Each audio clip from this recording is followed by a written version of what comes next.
Tonight, the death toll from Queensland's flood disaster reaches 10, with almost 80 others still missing. We know that over the next couple of days, many of us are going to be in frightening circumstances.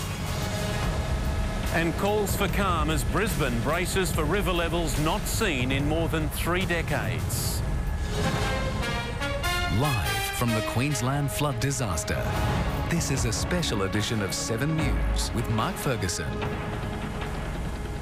Good evening. Queenslanders have been told to brace for many more flood deaths, with 3/4 of the state now declared a natural disaster zone.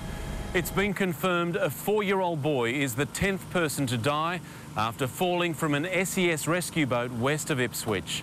Tonight we'll bring you the very latest from Brisbane, Toowoomba, Grantham and Ipswich, where evacuations are taking place. First, a frightening flood situation is developing right here in Brisbane, with almost 40,000 homes and businesses expected to be affected when river levels rise. The Brisbane River is forecast to go above heights seen during the catastrophic floods of 1974.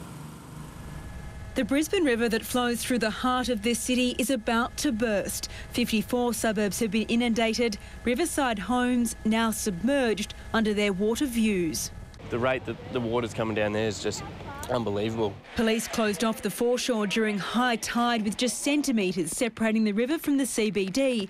The water is expected to peak far beyond the level which swamped the city 37 years ago. Terrible. It's shocking. We haven't seen the worst to come yet. I mean, people suffering so badly. With many homes already underwater, evacuation centres have been set up, able to hold 3,500 people, but that will be nowhere near what's needed. By the end of the week, it's expected 40,000 properties will be affected. Now is not a time for panic. It is a time for us to stick together, to reach out to each other and to listen to the advice from our emergency workers. But panic had already set in. Peak hours started at 1 p.m. this afternoon as thousands of office workers tried to flee the city. Signs weren't required as cars tried to negotiate floodwaters. 900 streets have been washed under. In Morningside, man-made sandbanks soaked up some of the water. At SES outposts, they couldn't keep up with the requests for sandbags. How many bags do you reckon you'll fill today? We don't have a chance to count, mate, honestly. This shows the force of the water streaming towards the capital from all over Queensland, carving a new path through the countryside. Hopeful residents have started to build barriers between them and the impending disaster. Build a wall and go from there. Hope for the best. That's it.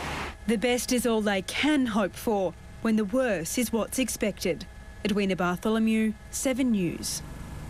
For the latest on conditions here in Brisbane, we're joined now by Jeff Parry. Jeff, which suburbs are at most threat this evening?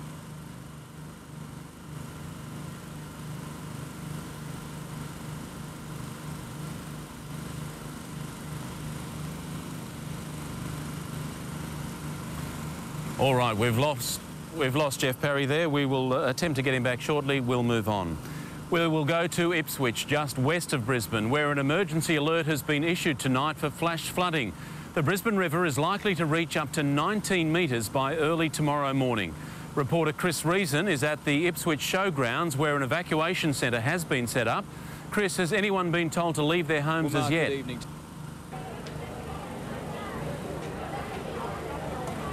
Well, Mark, good evening to you. No, there's been no official order to evacuate any of the homes around here, around Ipswich, but the advice through the day has been abundantly clear that if you live anywhere near the Bremer River, Brisbane River, any of the low-lying flood-prone areas, that you should evacuate. And as you can see from the hundreds behind me now, many have taken that advice to heart. In fact, 350 people so far registered here at the Ipswich Showgrounds. The night is young. That figure is expected to grow. And fair to say that all of them braced for the worst after witnessing those scenes of utter devastation across the southeast corner of this state in the last 24 hours.